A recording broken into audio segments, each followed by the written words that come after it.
La République du Mali criminalise officiellement l'esclavage et les pratiques assimilées. Il était temps, après plusieurs siècles de souffrance, de mépris, que ces crimes abjects contre l'humanité soient punis sévèrement. Les féodaux esclavagistes se sont toujours cachés derrière cette fausse barrière de la pratique de leurs ignobles coutumes et us. Après le Niger, la Mauritanie, voilà le Mali qui a rejoint le club fermé des pays africains qui ont criminalisé l'esclavage et ses séquelles.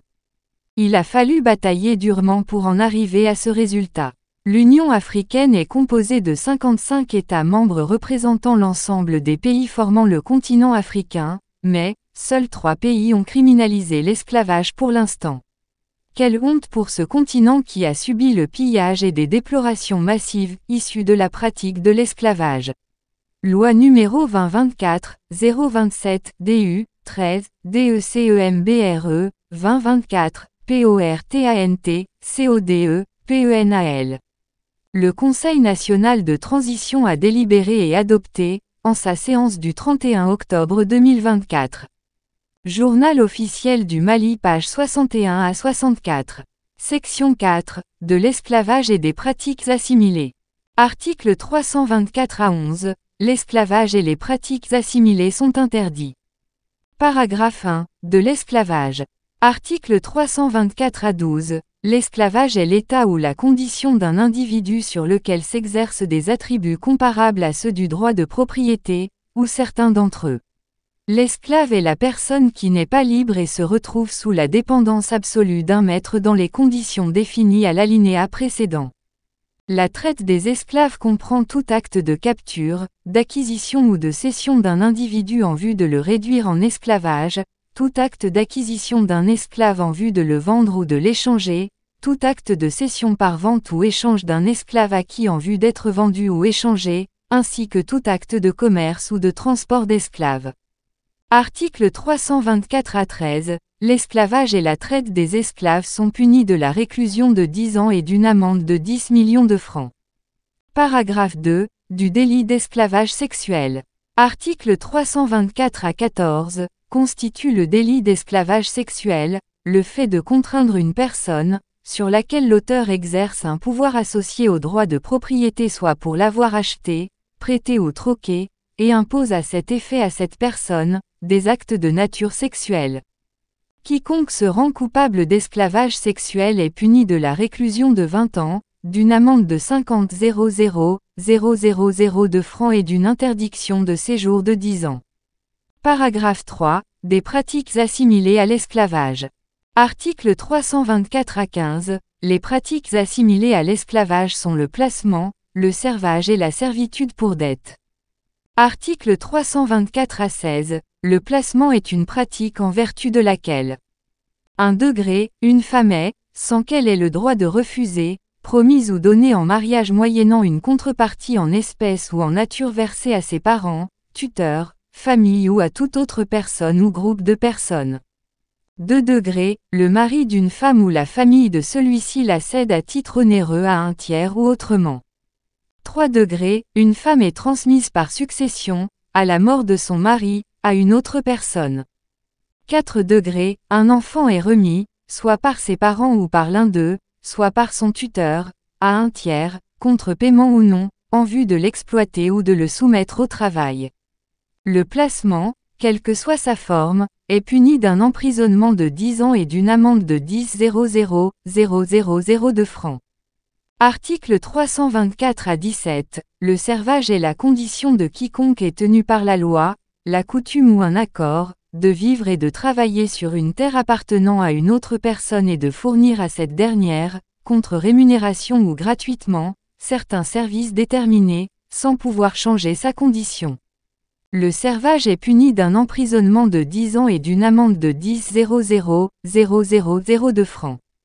Article 324 à 18, la servitude pour dette est l'état ou la condition résultant du fait qu'un débiteur s'est engagé à fournir, en garantie d'une dette, ses services personnels ou ceux de quelqu'un sur lequel il a autorité, si la valeur équitable de ces services n'est pas affectée à la liquidation de la dette ou si la durée de ces services n'est pas limitée ni leur caractère défini.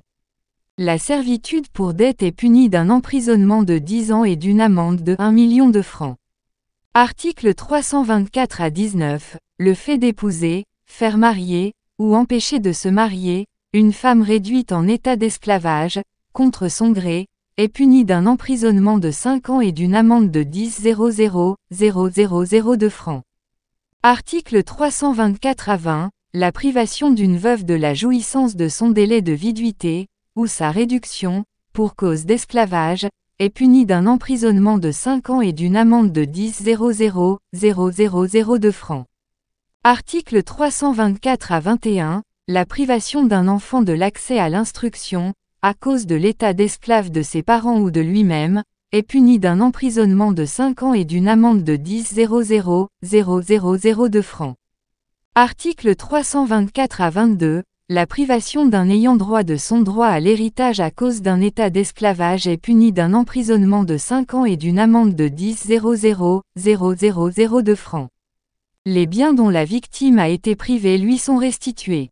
Article 324 à 23. Toute discrimination fondée sur l'état d'esclavage est punie d'un emprisonnement de 5 ans et d'une amende de 250 000 francs.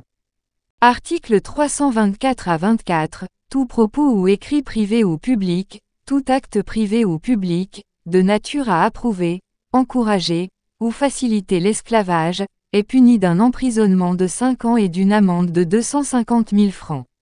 La peine est portée au double lorsque l'auteur de l'infraction est un agent public. La destruction des supports ayant servi à la commission de l'infraction est ordonnée.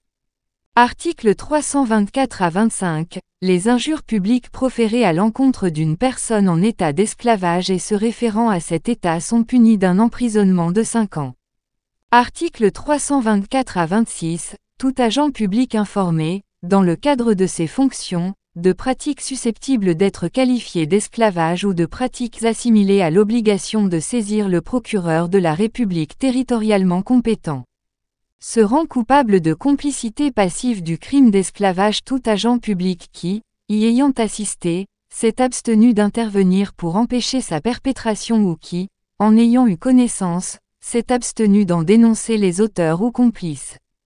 Article 324 à 27. La tentative et la complicité de l'esclavage et des pratiques assimilées sont punies de la même façon que celles-ci. Article 324 à 28. L'interdiction des droits civiques à temps est, en outre, prononcée contre les personnes condamnées pour les infractions d'esclavage et des pratiques assimilées. Section 5. De la traite des personnes. Paragraphe 1. De l'infraction. Article 324 à 29. Constitue l'infraction de traite des personnes, le fait de recruter, transporter, transférer, héberger ou accueillir des personnes, par la menace de recours ou le recours à la force ou à d'autres formes de contrainte, par enlèvement, fraude, tromperie, abus d'autorité ou d'une situation de vulnérabilité ou par l'offre ou l'acceptation de paiement ou d'avantages pour obtenir le consentement d'une personne ayant autorité sur une autre aux fins d'exploitation.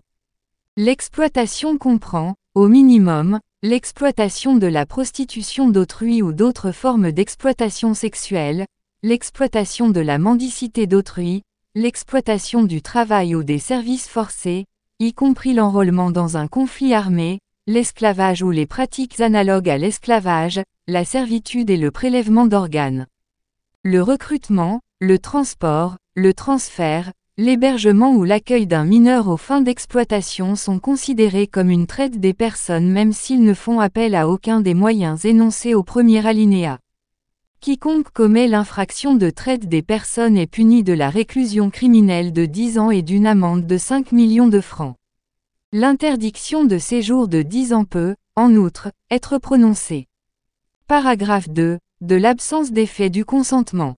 Article 324 à 30. Lorsque les éléments constitutifs des infractions visées à la présente section sont réunis, l'auteur des faits ne peut en aucun cas invoquer le consentement de la victime pour se soustraire aux poursuites. De même, l'auteur des faits ne peut non plus invoquer le consentement des parents ou de toute autre personne ayant autorité légale sur un mineur pour se soustraire aux poursuites. Paragraphe 3. De la preuve de l'âge de la victime. Article 324 à 31. Dans le cas où aucun document officiel fiable ne peut déterminer l'âge de la victime, la preuve de l'âge de la victime doit être rapportée par expertise médicale ou tout autre moyen légal. Paragraphe 4. De l'inopposabilité du comportement sexuel antérieur de la victime. Articles 324 à 32. Dans le cadre des poursuites des auteurs d'infractions de traite des personnes ou toute autre infraction visée au présent chapitre, le comportement sexuel antérieur de la victime est inopérant en matière de rassemblement des preuves et dans la recherche de la manifestation de la vérité. Paragraphe 5. De l'adoption aux fins d'exploitation. Article 324 à 33. Quiconque, en violation des lois nationales et internationales en matière d'adoption, vicie le consentement des parents ou de toute autre personne ayant autorité légale sur un enfant, en vue de le faire adopter pour la commission des infractions visées à la présente section est puni d'un emprisonnement de 10 ans et d'une amende de 500 000 francs.